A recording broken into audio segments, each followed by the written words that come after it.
சென்னையில் பல்வேறு இடங்களில் பெய்த மழையால் வெப்பம் தணிந்து குளிர்ச்சி நிலவியது. சென்னையில் கிண்டி, ஈக்காட்டுத்தாங்கல், வடபழனி, அண்ணாநகர் உள்ளிட்ட இடங்களில் இரவில் காற்றுடன் கூடிய மழை பெய்தது. வடசென்னையில் மாதவரம், அம்பத்தூர், வியாசர்பாடி, பெரம்பூர், கொடுங்கையூர், திருவொற்றியூர், வண்ணாரப்பேட்டை, ராயபுரம் உள்ளிட்ட பகுதிகளில் மழை வெளுத்து வாங்கியது.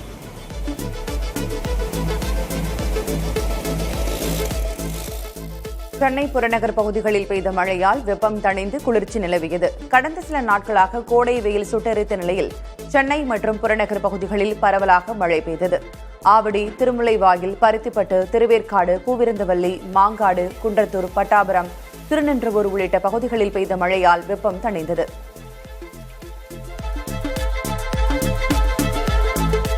தென்காசி மாவட்டம் குற்றாலம் ஐந்தருவியில் சுற்றுலா பயணிகள் குளிக்க தடை விதிக்கப்பட்டுள்ளது. பழைய குற்றாலம் மற்றும் பிரதான அருவிகளில் ஏற்கனவே குளிக்க தடை விதிக்கப்பட்டிருந்ததால் ஏராளமான சுற்றுலா பயணிகள் ஐந்தருவியில் குவிந்திருந்தனர்.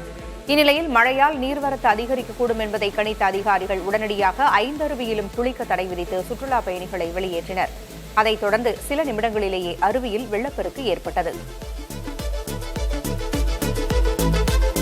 தமிழ்நாட்டின் ஒரு சில மாவட்டங்களில் இன்று முதல் 3 நாட்களுக்கு கனமழைக்கு வாய்ப்பிருப்பதாக சென்னை வானிலை மையம் கணித்துள்ளது. திருநெல்வேலி மாவட்டத்தின் மலைப்பகுதிகள், தேனி, கன்னியாகுமரி மாவட்டங்களில் பலத்த காற்றுடன் கனமழை பெய்யக்கூடும் என கணிக்கப்பட்டுள்ளது. புதுச்சேரியிலும் மழை பெய்யும் என வானிலை ஆய்வு மையம் தெரிவித்துள்ளது.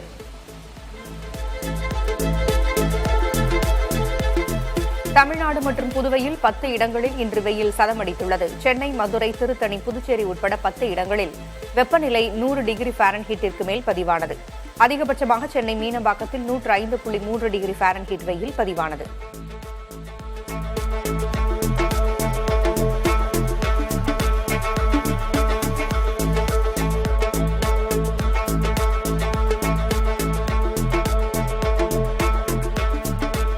நித்தி ஆயோக் கூட்டத்தில் பங்கேற்பதற்காக முதல்வர் விஜய் இன்று டெல்லி புறப்படுகிறார். தனி விமானம் மூலம் செல்லும் அவர் காங்கிரஸ் மூத்த தலைவர்கள் சோனியா காந்தி, ராகுல் காந்தி ஆகியோரை சந்திக்க உள்ளதாக தகவல் வெளியாகியுள்ளது. நாளை நித்தி ஆயோக் கூட்டத்தில் பங்கேற்கும் முதல்வர் விஜய் வெள்ளிக்கிழமை முக்கிய மத்திய அமைச்சர்கள், குடியரசுத் தலைவர் ஆகியோரையும் சந்திக்க வாய்ப்புள்ளதாக கூறப்படுகிறது.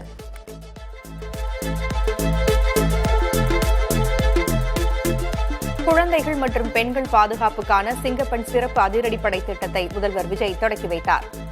சென்னை எழும்பூரில் நடைபெற்ற விழாவில் முதல்வர் விஜய்க்கு காவல்துறை சார்பில் அணிவகுப்பு மரியாதை அளிக்கப்பட்டது. அதனைத் தொடர்ந்து தமிழ்தாய் வாழ்த்து இசைக்கப்பட்டது. பின்னர் சிங்கப்பெண் அதிரடிப்படைக்கான இலச்சினையை வெளியிட்டு சிறப்பு வாகனத்தை ஓட்டியும் பார்த்தார். பெண்கள் பாதுகாப்புக்காக தொடங்கப்பட்ட சிங்கப்பெண் அதிரடிப்படை திட்டம் மன நிறைவை தந்தாலும் பெண்களுக்கு இழைக்கப்படும் கொடுமைகள் மனதை பதற வைக்கிறது என்று முதல்வர் விஜய் கூறினார். போதைப்பொருள் நடமாட்டம் அதிகரித்துள்ளதாலேயே பெண்களுக்கு எதிரான குற்றங்களும் சட்டம் ஒழுங்கு பிரச்சினைகளும் ஏற்படுவதாக கூறிய அவர், பல ஆண்டுகளாக உள்ள இந்த பிரச்சினையை வேரோடு பிடுங்கி எறிய வேண்டும் என்று கூறினார். பெண்களுக்கு எதிரான குற்றங்களில் ஈடுபடுபவர்கள் மீது கடுமையான நடவடிக்கை எடுக்கப்படும் என்று முதல்வர் விஜய் உறுதியளித்துள்ளார். சிங்கப்பெண் அதிரடிப்படை திட்டத்தை தொடக்கி வைத்து உரையாற்றிய அவர், நிரபராதிகள் யாரும் தண்டிக்கப்படக்கூடாது என்பதில் காவல்துறை அதிகாரிகள் விழிப்புடன் இருக்க வேண்டும் என்று அறிவுறுத்தினார்.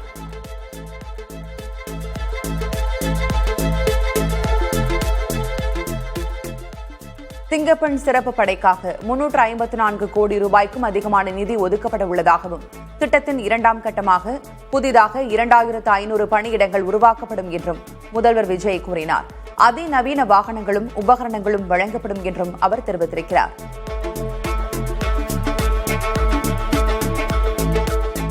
பெண்களுக்கு பாதுகாப்பான ஆட்சி தருவோம் என்று முதல்வர் கூறுவதாகவும், ஆனால் அரசின் நிலைமை வேறாக உள்ளதாகவும் உயர்நீதிமன்ற மதுரை கிளை நீதிபதி விமர்சித்துள்ளார். இளம்பெண்ணை காதலித்து ஏமாற்றியதாக கூறி காவல்துறையினர் தனக்கு தொல்லை தருவதாக இளைஞர் தொடுத்த வழக்கை விசாரித்த நீதிபதி விக்டோரியா கௌரியிடம் கருக்கலைப்பு குறித்து துண்டுச்சீட்டில் நெல்லை மருத்துவக் கல்லூரி நிர்வாகம் விளக்கமளித்தது.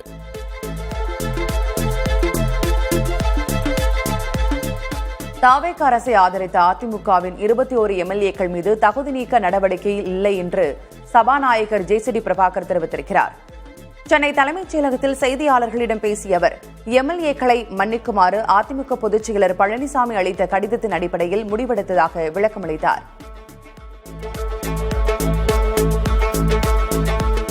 ராஜினாமா செய்த 4 அதிமுக எம்எல்ஏக்களின் தகுதி நீக்க கோரிக்கை குறித்து பரிசீலிக்கப்படுவதாக சபாநாயகர் ஜே.சி.டி. பிரபாகர் தெரிவித்துள்ளார். சென்னை தலைமைச் செயலகத்தில் செய்தியாளர்களை சந்தித்த அவர் அதிமுக பொதுச் செயலர் எடப்பாடி பழனிசாமியின் புகார் மீதான நடவடிக்கை தொடங்கியுள்ளதாகவும் விளக்கமளித்தார். நம்பிக்கை வாக்கெடுப்பில் கட்சி கொறடா உத்தரவை மீறி வாக்களித்த 25 அதிமுக எம்எல்ஏக்களில் 21 பேரின் மன்னிப்பை ஏற்று தகுதி நீக்கத்தை ரத்து செய்த சபாநாயகர் மீதமுள்ள 4 பேர் மீது ஏன் நடவடிக்கை எடுக்கவில்லை என்று முன்னாள் சபாநாயகர் அப்பாவு கேள்வி எழுப்பியிருக்கிறார். தற்போதைய அதிமுக கொறடா யார் என்றும் அவர் வினவினார். தாவேகாவில் இணைந்த முன்னாள் அதிமுக எம்எல்ஏக்கள் 4 பேர் உச்சநீதிமன்றத்தில் கேவியட் மனு தாக்கல் செய்துள்ளனர். இசக்கி சுப்பையா, ஜெயக்குமார், சத்யபாமா, மரகதம் குமரவேலுக்கு எதிராக வழக்கறிஞர் சீனிவாசன் ரிட் மனு தாக்கல் செய்திருந்தார். இந்த வழக்கில் தங்கள் தரப்பு கருத்தை கேட்காமல் எந்தவித உத்தரவும் பிறப்பிக்கக்கூடாது என்று வலியுறுத்தி 4 முன்னாள் எம்எல்ஏக்களும் கேவியட் மனு தாக்கல் செய்துள்ளனர். சென்னை அம்பத்தூர் மின்வாரிய அலுவலகத்துக்கு எம்எல்ஏவுடன் சென்ற தாவேகவினர் தலைமை பொறியாளரிடம் கேள்விகளை எழுப்பினர்.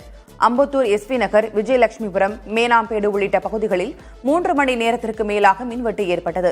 இந்த நிலையில் அம்பத்தூர் தாவேக எம்எல்ஏ பாலமுருகன் தனது கட்சியினருடன் மின்வாரிய தலைமை பொறியாளர் அலுவலகத்துக்கு சென்று தலைமை பொறியாளரிடம் மின்வெட்டு குறித்து விளக்கம் கேட்டார்.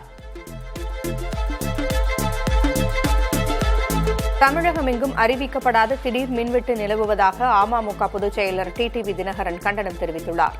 பகல் நேர கடுமையான வெப்பத்தாலும் இரவு நேர தொடர் மின்வெட்டாலும் அவதிப்படும் மக்கள் வீதிகளில் இறங்கி போராடி வருவதாகவும் தாவேக அரசு சொல்வது ஒன்று செய்வது ஒன்று என்பதை வெளிப்படுத்தும் வகையில் உள்ளதாகவும் தினகரன் குறிப்பிட்டுள்ளார்.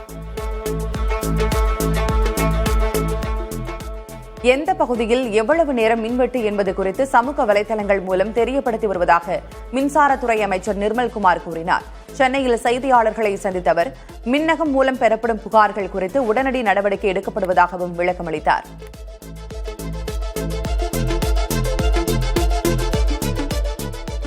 சென்னை ஓமந்தூரார் அரசு மருத்துவமனையில் அமைச்சர் அருண்ராஜ் நடத்திய ஆய்வில் பொது கழிப்பறைகள் துர்நாற்றத்தோடு இருந்ததும் தூய்மை பதிவேட்டில் கையெழுத்திடாத அலட்சியமும் கண்டறியப்பட்டது.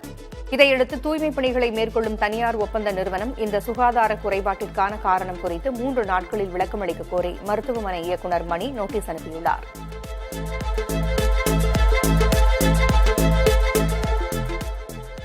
தமிழ்நாட்டில் நடைமுறையில் உள்ள 69 விழுக்காடு இடஒதுக்கீட்டை பாதுகாக்க உடனடியாக சாதிவாரி கணக்கெடுப்பு நடத்த வேண்டும் என பாமக தலைவர் அன்புமணி ராமதாஸ் வலியுறுத்தியுள்ளார்.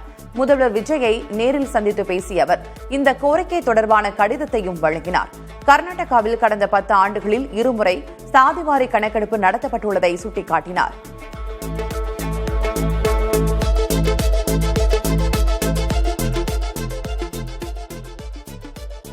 சென்னை போதைப் பொருள் கடத்தலுக்கும் தனக்கும் எந்த தொடர்பும் இல்லை என்று லீமா ரோஸின் சகோதரர் ஜான் பிரிட்டோ விளக்கமளித்துள்ளார். சென்னை காவல் ஆணையர் அலுவலக வளாகத்தில் செய்தியாளர்களிடம் பேசிய அவர் உள்நோக்கத்துடன் பொய்த் தகவலை பரப்பியவர்கள் மீது நடவடிக்கை எடுக்குமாறு புகார் அளித்திருப்பதாக கூறினார்.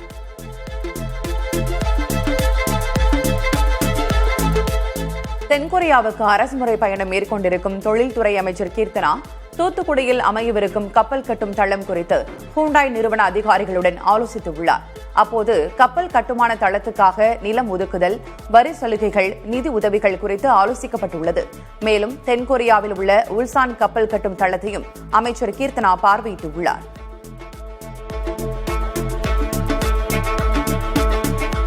ஆட்சி கலைப்பு கவிழ்ப்பு திமுகவின் நிலைப்பாடு அல்ல என்றும் மக்கள்தான் களைத்து போய்விட்டதாகவும் முன்னாள் அமைச்சர் தங்கம் தென்னரசு தெரிவித்துள்ளார்.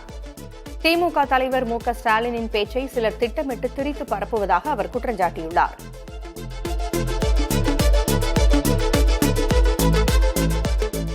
குட்கா முறைகேடு வழக்கிலிருந்து விடுவிக்க கோரி வணிக வரித்துறை முன்னாள் அதிகாரி தாக்கல் செய்த மனுவை சென்னை உயர்நீதிமன்றம் தள்ளுபடி செய்தது. குட்கா விற்பனை வழக்கிலிருந்து தன்னை விடுவிக்க கோரி வணிக வரித்துறை இணை ஆணையராக பதவி வகித்த வி.எஸ். குறிஞ்சிசெல்வன் தாக்கல் செய்த மனுவை எம்பி, எம்எல்ஏக்கள் மீதான வழக்குகளை விசாரிக்கும் சிறப்பு நீதிமன்றம் தள்ளுபடி செய்தது. இதனை எதிர்த்து சென்னை உயர்நீதிமன்றத்தில் அவர் மறு ஆய்வு மனுவை தாக்கல் செய்தார். மேட்டூர் அணை நீர் திறப்பு குறித்த அறிவிப்பு ஓரிரு நாட்களில் வெளியாகும் என்று அமைச்சர் ஷாஜஹான் தெரிவித்துள்ளார். நாகை மாவட்ட ஆட்சியர் அலுவலகத்தில் பருவமழைக்கால முன்னெச்சரிக்கை நடவடிக்கைகள் குறித்து ஆய்வுக் கூட்டம் அமைச்சர் தலைமையில் நடைபெற்றது. பின்னர் பேட்டியளித்த அவர், தமிழ்நாட்டில் மின் தட்டுப்பாடு இல்லை என்றும் கூறினார். மேட்டூர் அணையில் போதிய நீர் இருப்பு இல்லாததால் குறுவை பாசனத்திற்கு தண்ணீர் திறக்க வாய்ப்பில்லை என்று நீர்வளத்துறை அதிகாரிகள் தெரிவித்தனர். நீர்மட்டம் நாளுக்கு நாள் சரிந்து வரும் நிலையில் தென்மேற்கு பருவமழையும் தீவிரமடையாத நிலையில் ஜூன் 12ஆம் தேதி தண்ணீர் திறக்க வாய்ப்பில்லை என்று அதிகாரிகள் தெரிவித்துள்ளனர். தற்போது மேட்டூர் அணையின் நீர்மட்டம் 79.75 அடியாக உள்ளது.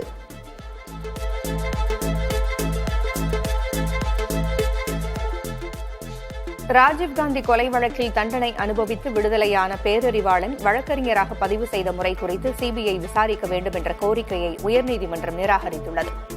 வழக்கு விசாரணைக்கு வந்தபோது குற்ற வழக்கில் சிறை தண்டனை அனுபவித்து விடுதலையான 2 ஆண்டுகளுக்கு பிறகு வழக்கறிஞராக பதிவு செய்ய சட்டம் அனுமதிப்பதை நீதிபதிகள் சுட்டிக்காட்டினர்.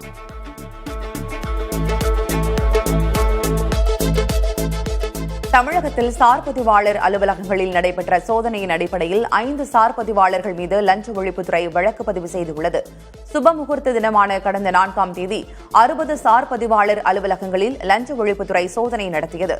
இதில் 37,75,000 ரூபாய் பறிமுதல் செய்யப்பட்டிருந்தது. இந்த நிலையில் 5 சார் பதிவாளர்கள் உட்பட 64 பேர் மீது வழக்கு பதிவு செய்யப்பட்டுள்ளது.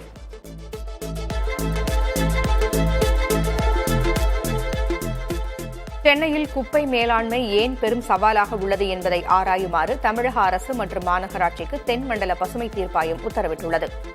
இது தொடர்பாக தாமாக முன்வந்து விசாரித்த தென்மண்டல பசுமை தீர்ப்பாயம் உத்தரவுகளை பிறப்பித்துள்ளது. அதில் குறிப்பாக மாநகராட்சி குப்பை மேலாண்மைக்கு வகுத்துள்ள வழிமுறைகள் நடைமுறைக்கு உகந்தவையா என்று ஆராயுமாறும் அறிவுறுத்தியுள்ளது.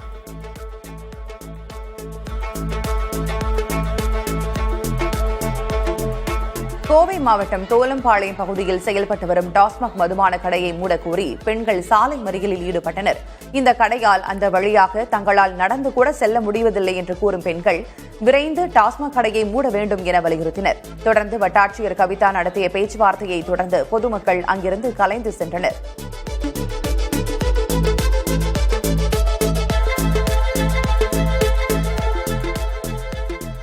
கனிம வள கொள்ளைக்கு எதிராக புகார் அளித்த சமூக ஆர்வலர் ஜஹபர் அலி கொல்லப்பட்ட வழக்கில் சிபிசிஐடி குற்றப்பத்திரிகை தாக்கல் செய்துள்ளது.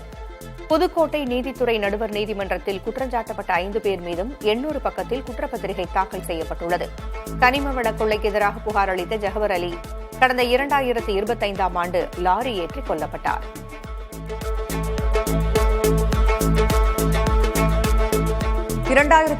ஆம் ஆண்டு சட்டமன்ற தேர்தலில் ராதாபுரம் தொகுதியில் அதிமுக வேட்பாளர் இன்பதுரை வெற்றி பெற்றது செல்லாது என சென்னை உயர்நீதிமன்றம் அளித்த தீர்ப்புக்கு எதிராக இன்பதுரை உச்சநீதிமன்றத்தில் மேல்முறையீடு செய்துள்ளார்.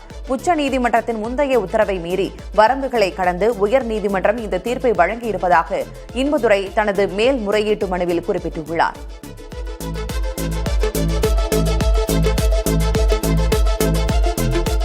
அதிமுக முன்னாள் அமைச்சரும் திமுக சட்டமன்ற உறுப்பினருமான வைத்திலிங்கம் மீதான 27 கோடி ரூபாய் ஊழல் வழக்கை அவர் திமுகவில் இணைந்த ஒரே மாதத்தில் அப்போதைய அரசு முடித்து வைத்ததாக அறப்போர் இயக்கம் குற்றஞ்சாட்டியுள்ளது. தேர்தல் நடத்தை விதிகள் அமலுக்கு வரும் முன் அரசியல் ஆதாயத்திற்காக இந்த வழக்கு மூடப்பட்டதாக தெரிவிக்கப்பட்டுள்ளது. எனினும் திமுக தரப்பு இதை மறுத்துள்ளது.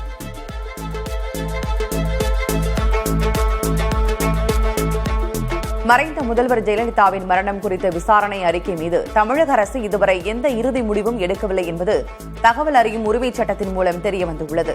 நீதியரசர் ஆறுமுகசாமி ஆணையம் அறிக்கையை சமர்ப்பித்து 4 ஆண்டுகளாகியும் அதன் மீதான நடவடிக்கைகள் இன்னும் அதிகாரிகளின் பரிசீலனையிலேயே உள்ளதாக அரசு தெரிவித்துள்ளது.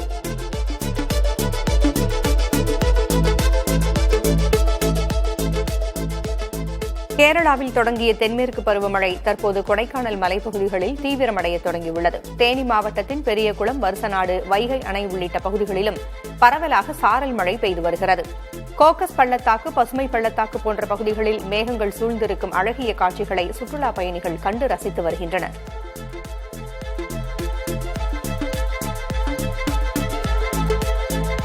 கடந்த 2025ஆம் ஆண்டு உலகளவில் ராணுவத்திற்காக அதிக நிதி ஒதுக்கிய நாடுகளில் இந்தியா 5வது இடத்தை பிடித்திருக்கிறது. கடந்த ஆண்டு 92.1 பில்லியன் டாலர்கள் நிதியை ராணுவ தளவாடங்களுக்கு இந்தியா ஒதுக்கியது தெரியவந்துள்ளது. 2026 ஜனவரி மாத நிலவரப்படி பாகிஸ்தானிடம் 170 அணு ஆயுதங்கள் இருக்கும் நிலையில் இந்தியாவின் அணு ஆயுதங்களின் எண்ணிக்கை தற்போது 190ஆக அதிகரித்துள்ளது. மேற்குவங்க தலைநகர் கொல்கத்தாவில் உள்ள திரிணாமுல் காங்கிரஸ் தலைவர் மம்தா பானர்ஜியின் இல்லத்தில் சிஐடி காவல்துறையினர் சோதனை நடத்தினர். அதோடு கட்சி பொதுச் செயலர் அபிஷேக் பானர்ஜியின் அலுவலகத்திலும் கட்சியின் தலைமை அலுவலகத்திலும் சோதனை நடைபெற்றது. கட்சி சட்டமன்ற உறுப்பினர்களின் கையெழுத்துக்களை போலியாக தயாரித்ததாக எழுந்த புகாரின் பேரில் இந்த சோதனை நடத்தப்பட்டிருப்பதாக கூறப்படுகிறது.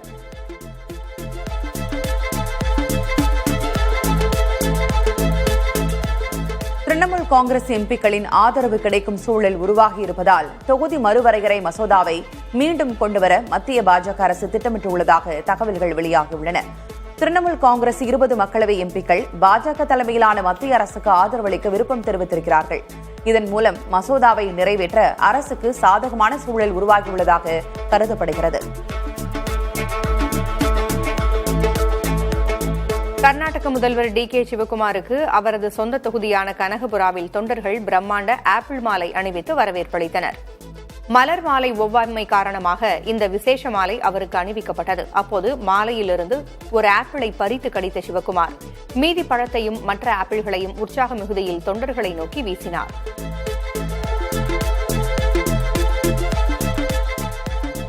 மத்திய பிரதேச மாநிலத்தில் நடைபெறவுள்ள மாநிலங்களவை தேர்தலில் குதிரை பேரம் நடக்கக்கூடும் என்ற அச்சத்தால் காங்கிரஸ் எம்எல்ஏக்கள் பெங்களூருவுக்கு அழைத்து வரப்பட்டுள்ளனர்.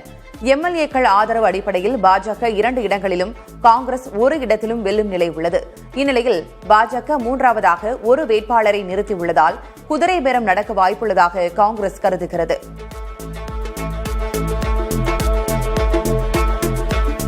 கேரள முன்னாள் முதல்வர் பினராயி விஜயனின் மகள் வீணாவிற்கு அமலாக்கத்துறை சம்மன் அனுப்பியுள்ளது. வரும் 12ஆம் தேதி கொச்சியில் உள்ள தங்கள் அலுவலகத்தில் ஆஜராக வேண்டும் என்று அமலாக்கத்துறை சம்மனில் கூறப்பட்டுள்ளது.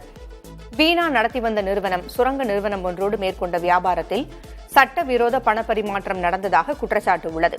இதுகுறித்து அமலாக்கத்துறை விசாரித்து வருகிறது.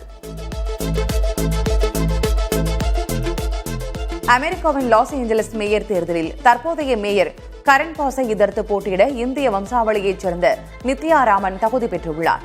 ஜனநாயக கட்சியைச் சேர்ந்த இவ்விருவருக்கும் இடையே வரும் நவம்பரில் இறுதிப் போட்டி நடைபெறவுள்ளது.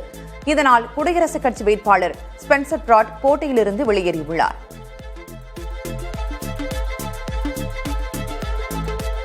பாகிஸ்தான் ஆக்கிரமிப்பு காஷ்மீரில் பாதுகாப்பு படையினர் சுட்டதில் 30 பேர் உயிரிழந்தனர். 200 பேருக்கு மேல் காயமடைந்துள்ளனர். பாகிஸ்தான் ஆக்கிரமிப்பு காஷ்மீர் பகுதி மக்கள் தாங்கள் புறக்கணிக்கப்படுவதாக நெடுங்காலமாகவே குமரிக் கொண்டிருக்கின்றனர்.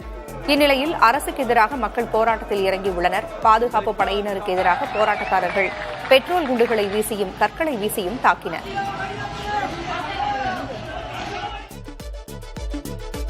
அமெரிக்க நீதிமன்றங்களை அதிபர் டிரம்ப் கடுமையாக சாடியுள்ளார். அமெரிக்காவில் H-1B விசா பெறுவதற்கு $1,00,000 கட்டணம் நிர்ணயித்த டிரம்பின் உத்தரவை நீதிமன்றம் ரத்து செய்தது. இதனால் டிரம்ப் கடும் கோபமடைந்து ஒட்டுமொத்த நீதித்துறையையும் சாடியுள்ளார். நீதிபதிகளின் தீர்ப்புகள் நாட்டின் வளர்ச்சியை கடுமையாக பாதிப்பதாக கூறினார். ஆனால் நீதிமன்றத்தின் தீர்ப்பை ஆளும் குடியரசுக் கட்சியினரே வரவேற்றுள்ளனர்.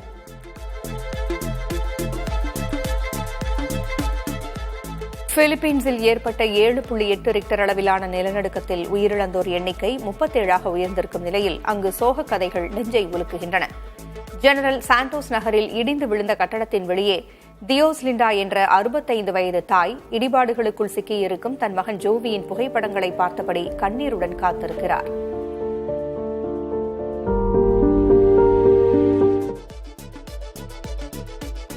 AI தொழில்நுட்ப வசதிக்கு ஆதாரமாக உள்ள டேட்டா சென்டர் எனப்படும் தரவு சேமிப்பு மையங்களால் மிகப்பெரிய அளவில் தண்ணீர் தட்டுப்பாடு ஏற்படும் என ஐநா எச்சரித்துள்ளது. டேட்டா சென்டர்களுக்கு தேவைப்படும் தண்ணீரின் அளவு இன்னும் 4 ஆண்டுகளில் 10 லட்சம் கோடி லிட்டராக அதிகரிக்கும் என ஐநா கூறியுள்ளது. மின்சாரத்தின் அளவு 945 டெராவாட்டாக அதிகரிக்கும் என்றும் தெரிவிக்கப்பட்டுள்ளது. அமெரிக்காவின் 250வது சுதந்திர தினம் மற்றும் மாசிஸ் பட்டாசு விழாவின் 50வது ஆண்டை ஒட்டி நியூயார்க்கில் பிரம்மாண்ட வான வேடிக்கை நடைபெறவுள்ளது. இதற்கான முதற்கட்ட பட்டாசு சோதனைகள் கலிபோர்னியாவின் மொஜாவோ பாலைவனத்தில் நடத்தப்பட்டன. புரூக்ளின் பாலம், ஹட்சன் நதி பகுதிகளில் வெடிக்கப்பட உள்ள வண்ண பட்டாசுகளின் நிறம், வேகம் மற்றும் ஒத்திசைவு ஆகியவை துல்லியமாக கணக்கிடப்பட்டன.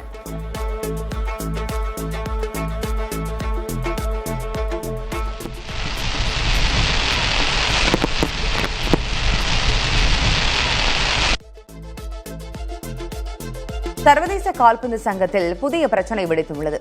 கடந்த 2015ஆம் ஆண்டு தன் மீது சுமத்தப்பட்ட பொய் ஊழல் புகாரால் தலைவர் பதவி பறிபோனதாக ஐரோப்பிய கால்பந்து சங்கத்தின் முன்னாள் தலைவர் மிஷல் பிளாட்டினி குற்றம் சாட்டினார். சதிக்கு காரணமான தற்போதைய ஃபிஃபா தலைவர் ஜியானி இன்ஃபான்டினோ மற்றும் அதிகாரிகள் மீது பிரான்ஸ் நீதிமன்றத்தில் வழக்கு தொடர்ந்துள்ளார்.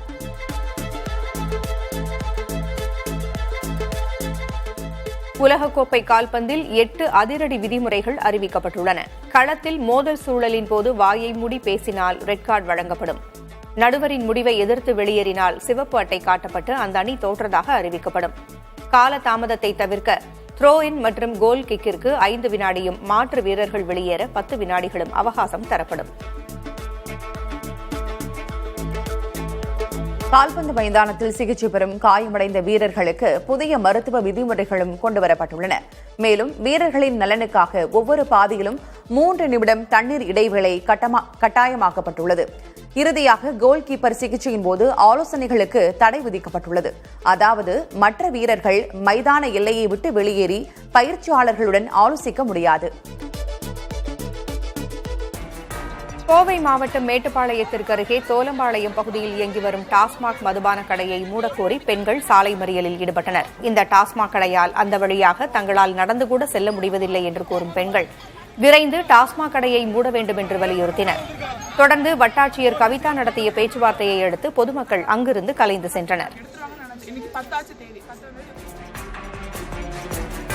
செங்கல்பட்டு அருகே நடக்கும் தண்டவாள பராமரிப்பு பணியால் தென் மாவட்டங்களிலிருந்து சென்னை வரும் ரயில் சேவைகள் பாதிக்கப்பட்டன. இந்த பணிகளால் மதுரையிலிருந்து சென்னை நோக்கி வந்த வைகை ரயில் ஒத்திவாக்கம் ரயில் நிலையம் அருகே நடுவழியில் நிறுத்தி வைக்கப்பட்டது. இதனால் அதிருப்தியடைந்த ரயில் பயணிகள் மாற்று வாகனங்கள் மூலம் சென்னையை நோக்கி பயணித்தனர். மேலும் ரயில் பயணிகளுக்கு குடிநீர், உணவு போன்றவை கிடைப்பதிலும் சிக்கல் நிலவியது. சுமார் 1 மணி நேரத்திற்கு பிறகு சீரமைப்பு பணிகள் நிறைவடைந்த நிலையில் ரயில்கள் வழக்கம் போல் இயக்கப்பட்டன. புதுச்சேரியில் நீண்ட இழுபறிக்கு பின் வரும் 17ஆம் தேதி மேலும் 3 பேர் புதிய அமைச்சர்களாக பதவியேற்க உள்ளதாக அறிவிப்பு வெளியாகியுள்ளது. என்ஆர் காங்கிரஸ் தலைமையிலான தேசிய ஜனநாயக கூட்டணி ஆட்சியில் ஏற்கனவே முதல்வர் ரங்கசாமியுடன் நமச்சிவாயம் மற்றும் மல்லாடி கிருஷ்ணாராவ் ஆகியோர் அமைச்சர்களாக பதவியேற்றனர். முதல்வர் ரங்கசாமியின் பரிந்துரையின் பேரில் தற்போது அமைச்சரவை விரிவாக்கத்துக்கு குடியரசுத் தலைவர் ஒப்புதல் அளித்திருக்கிறார். இதன்படி என்ஆர் காங்கிரஸ் எம்எல்ஏக்கள் சிவக்கொழுந்து, ராஜவேலு ஆகியோரும் பாஜகவின் GNS ராஜசேகரனும் புதிய அமைச்சர்களாக பதவியேற்கின்றனர்.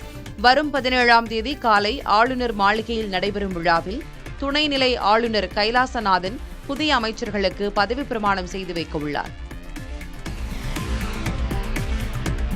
மத்திய பிரதேச மாநிலங்களவை தேர்தலில் காங்கிரஸ் கட்சியின் அதிகாரப்பூர்வ வேட்பாளராக அறிவிக்கப்பட்டிருந்த முன்னாள் MP மீனாட்சி நடராஜனின் வேட்புமனு தள்ளுபடி செய்யப்பட்டது.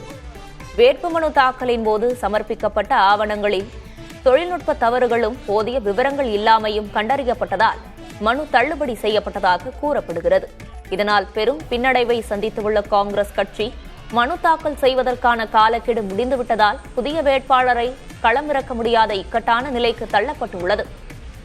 இதனிடையே தங்கள் தரப்பில் 2 பேர் மட்டுமே வெல்ல முடியும் என்ற சூழலில் 3 வேட்பாளர்களை பாஜக நிறுத்தியுள்ளதால் குதிரை பேரத்திற்கு வாய்ப்புள்ளதாக கருதி தங்கள் எம்எல்ஏக்களை பெங்களூருவுக்கு காங்கிரஸ் கட்சி அழைத்துச் சென்றது.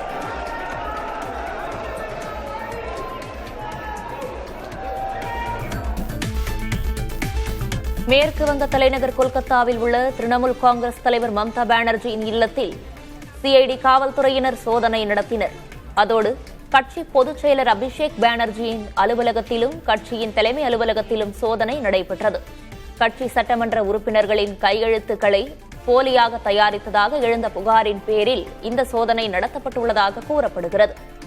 இது தொடர்பாக விசாரணைக்கு ஆஜராகுமாறு அபிஷேக் பானர்ஜிக்கு சம்மன் அனுப்பியிருந்த நிலையில் அவர் டெல்லி சென்று இருந்ததால் ஆஜராக முடியவில்லை. அதன் தொடர்ச்சியாக தற்போது சோதனை மேற்கொள்ளப்பட்டுள்ளது.